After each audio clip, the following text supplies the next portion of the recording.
뉴스파이팅 배승입니다. 이슈 인터뷰 이어갑니다. 여야 모두 원내 지도부 재정비에 나섰습니다. 민주당은 단일 후보로 뽑힌 신임 원내대표가 이끌게 됐고요. 국민의힘은 이제 막 원내대표 후보 등록을 마쳤는데요. 여당의 원내대표 선거 3파전으로 치러지게 됐는데 치열한 경쟁이 예상됩니다. 오늘은요. 국민의힘 원내대표 선거에 출마하는 송석준 국민의힘 의원 연결돼 있습니다. 안녕하세요. 예, 안녕하세요. 오랜만입니다. 네. 예. 지금 국민의힘이 4선의 이종배 의원, 3선의 추경호 의원과 함께 송석준 의원님까지 세 분의 후보 등록이 맞춰졌습니다. 어떤 각오로 출마를 하셨습니까? 예, 이번 그 원내대표는 그 어느 때보다도 네. 다수의 야당을 상대하는 험한 상황입니다. 예, 그리고 또 우리 지난 4.10 총선의 참패를 어떻게 잘 딛고 우리 당이 이제 책임 있는 여당으로서 제대로 역할을 할 건지에 대한 이런 중심적 역할을 해야 되기 때문에 어쨌든 어려운 환경이지만 뭔가 그동안의 총선 참패의 교훈을 잘 살려서 민심을 잘 받들어서 윤석열 정부가 또 국민들께 약속한 국정과제를 잘 이행해서 성공하는 정부로 될 수 있도록 당 차원에서 뒷받침하는 역할이 중요하다고 생각합니다.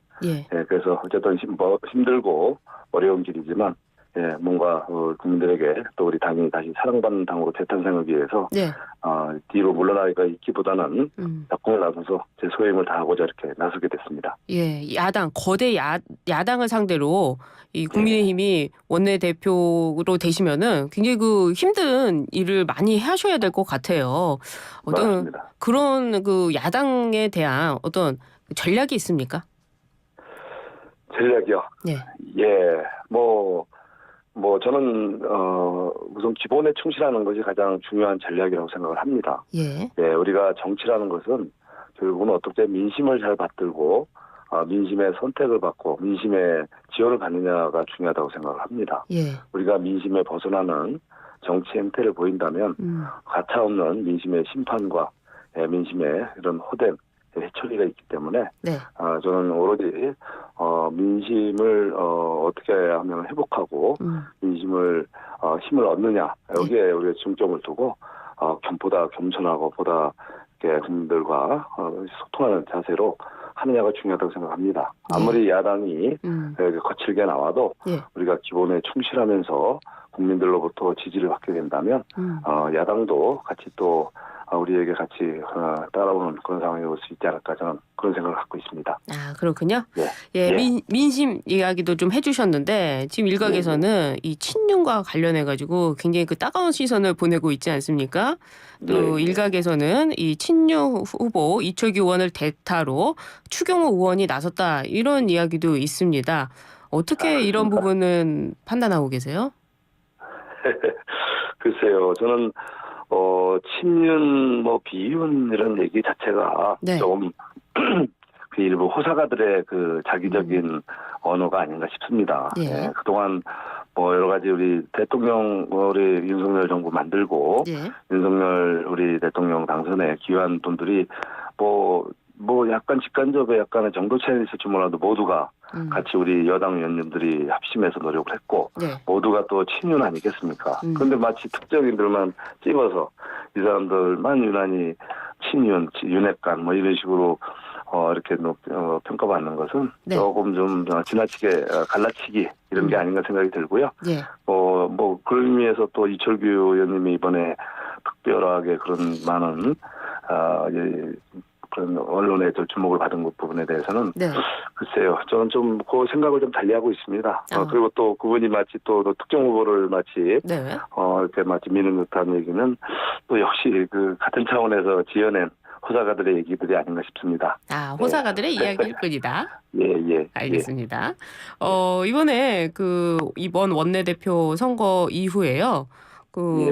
만약에 민주당에서는 지금 특검법 이야기도 나오고 있지 않습니까? 윤석열 대통령이 이제 거부권을 행사할 가능성도 굉장히 높아 보이는데 이제 이렇게 되면 어떻게 전략을 하고 계세요?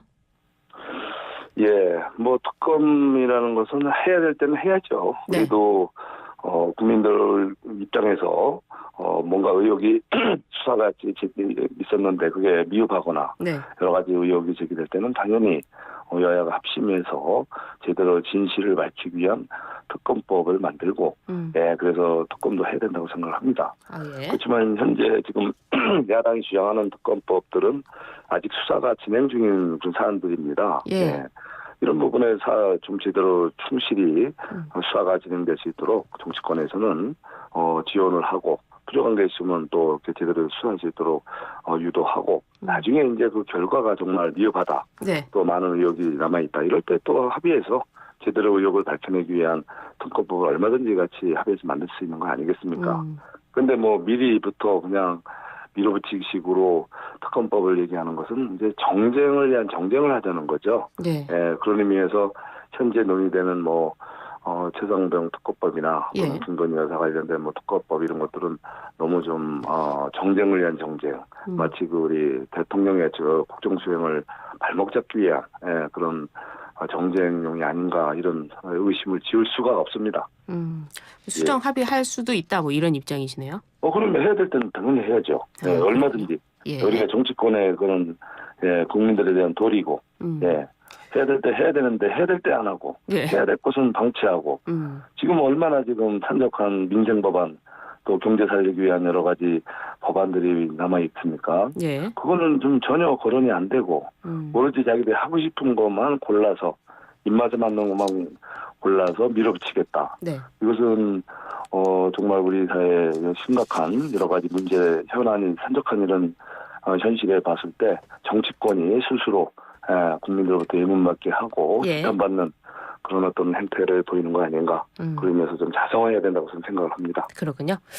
민주당에서 원내대표 박찬대 원내대표는요. 법사위와 운영위를 가져오겠다. 그게 안 되면은 뭐 표결 처리를 해서 모든 상임위를 가져오겠다 이런 입장을 밝히고 있습니다. 이 상임위원장 배분 문제 어떤 입장이십니까? 상임위원장은 어차피 우리가 여야가 서로 견제와 균형을 하면서 역할 분담을 해줄 때 가장 다이내믹한 국회의 모습이 나타나지 않겠습니까? 그런데 이것을 갖다가 수적으로 우위를 점하고 있다고 해서 모든 것을 싹쓸이 독식하겠다.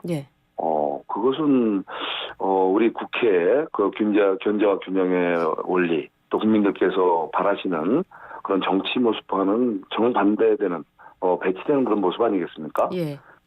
저는 그래서 지금 야당에서는 여러 가지 욕심이 있겠지만 제발 자제하시고 서로가 여야가 합의해서 국민들이 보기에 보기 좋은 정치를 보여주는 것이 아마 민주당 입장에서도 이렇게 또 앞으로 더 좋은 기회를 갖고 또 더 다음 차기 선거에서도 본인에게 유리한 면이 오지 않을까 싶습니다. 밀어붙이고 하다 보면 결국은 그게 이제 우리가 무슨 이런 게임에서 나온 얘기지만 독박을 쓰게 될 가능성이 있다는 거죠. 고 하다 보면 결국은 잘못하면 독박을 쓰면 크게 후회할 일이 올 수도 있습니다.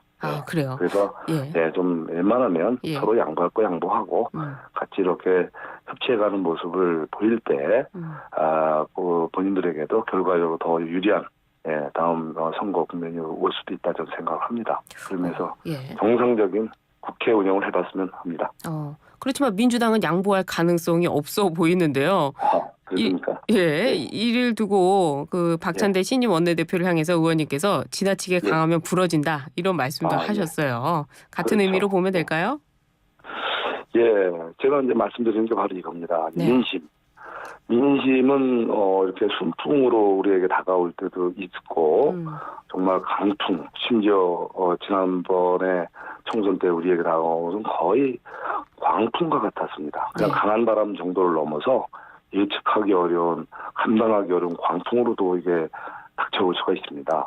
바로 그것은 우리가 어떤 국민들에게 정치 행태를 보이느냐에 따라서 이렇게 민심의 이 세기와 민심의 이런 강도는 정말 달라질 수 있거든요. 그래서 민심을 잘 수긍하고 또 국민들이 원하는 제대로 된 정치, 국민들이 필요로 하는 개혁 입법 이런 거를 우리가 적극적으로 정치권에서 뒷받침해줄 때 순풍으로 우리에게 다가올 수 있지만 우리가 정치권에서 이런 무리한 행태, 국민들이 보기에 정말 꼴 사나운 이런 행태를 보일 때 이 민심의 바람이 강풍으로 불어와서 우리가 그 그 정말 잘못 대응하다가는 부러질 수 있다는 거죠. 그렇군요. 제가 그런 의미에서 강하면 부러질 수 있다는 것은 바로 민심을 영린하면 민심을 이렇게 거스르면 다 할 수 있다는 의미에서 말씀드린 겁니다. 그렇군요. 알겠습니다. 이와 관련해가지고 지금 또 국민의힘 민심을 얘기하셨으니까 이 총선 패배와 관련해서 이 총선 반성문도 쓰겠다 이런 입장이신데요. 그런데 그것과 관련해서 지금 전당대회도 좀 연결이 되어 있습니다. 이 전당대회 룰에 대해서도 민심을 반영하자 아니다. 뭐 당원 100%가 민심이다 이런 입장도 있는데요. 이 전대룰 어떻게 변경해야 된다고 보세요? 전 전대룰이 현재 이제 우리가 당원 100%로 바뀐 지 얼마 안 돼서 자주 바꾸는 게 바람직한 거에 대한 의문도 일부 있을 수 있습니다. 하지만 이번에 총선 패배 상태의 교훈을 되살려 본다면 어쩌면은 좀 민심을 좀 더 우리가 수용하고 민심을 반영할 수 있는 그런 전대룰이 만들어질 수 있다면 전향적으로 검토할 필요도 있다고 생각을 합니다. 그래서 좀 더 우리 당내외 이런 논의도 좀 공론화해서 해보고 또 많은 또 국민들의 목소리도 들어가면서 우리가 앞으로 국민들로부터 보다 사랑받고 국민들로부터 신뢰받는 정당이 되기 위해서 민심을 어떤 방식으로 어느 정도 최대한 녹여서 전대룰에 반영할 건지는 우리가 충분히 전향적으로 검토해서 이번에 어차피 또 비대위가 구성이 됐으니까 한번 논의해보는 것도 괜찮다는 생각이 듭니다. 당신과 민심이 분리돼 있다 이런 입장이신 것 같은데요. 그렇다면 민심 100%로 바꾸자, 뭐 여론조사 100%로 하자 이거에도 동의를 하시는 겁니까? 그 좀 너무 심하지 않겠어요? 그 너무 심하군요. 정치는 정당 정치가 기본인데 당심을 우리가 전혀 반영하지 않는다는 것은 우리 경쟁당의 그런 현재 전대를 봐도 그렇고 또 우리의 과거 경험으로 봐서도 기본은 당심이 기본이죠. 당심이 기본이다. 그럼요. 그다음에 이제 민심을 어느 정도까지 룰에 반영할 것인지 그거를 약간 우리가 좀 진지하게 고민해서 가장 현실에 맞게 조율을 하자는 거죠. 그 효율적인 그 비율은 어느 정도로 예상하고 계세요? 제가 그거를 여기서 제가 마치 모든 것을 결정하는 그건 아니지만 입장이 있지 않기 때문에 저는 그거에 대해서 좀 겸허하게 그동안에 이런 경험이 있기 때문에요. 그 적정 수준으로 다시 미세 조율할 필요가 있다고 생각됩니다. 조율을 할 필요는 있을 것 같다. 뭐 이런 입장이시네요. 알겠습니다. 이 전당대회 이야기가 나왔으니까요. 한동훈 전 비대위원장이요. 윤석열 대통령과의 그 식사는 거부했지만 지금 최근에는 당직자들과 만나서 자주 만나자 이런 입장을 내세웠습니다. 한동훈 전 비대위원장의 전당대회 출마 예상하십니까?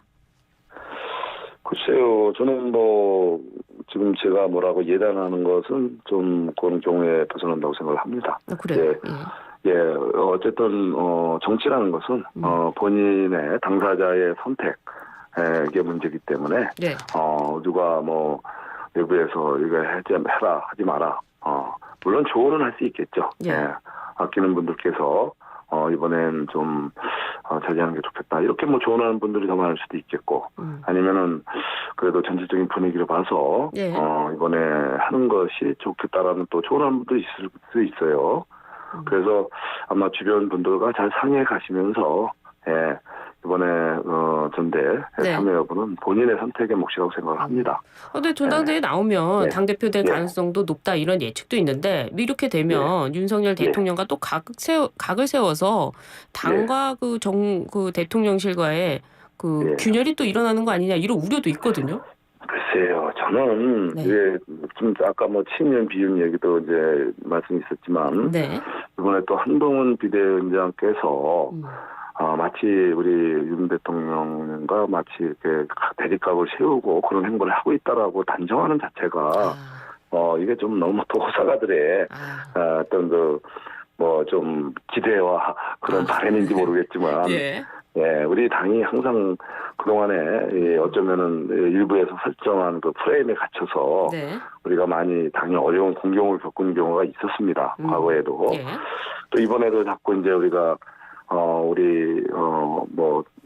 한 비대위원장과 대통령과의 대립각을 마치 조장하고 그걸 기정사실화하는 듯한 일부 그런 프레임을 우리가 경계해 좀 할 필요가 있다고 생각합니다. 프레임이었군요. 우리는 같은 배를 타고 있는 네. 같은 여당의 구성원들입니다. 예, 그래서 어찌됐든 윤석열 정부는 국민들께서 선택해서 탄생시킨 정부이기 때문에 예.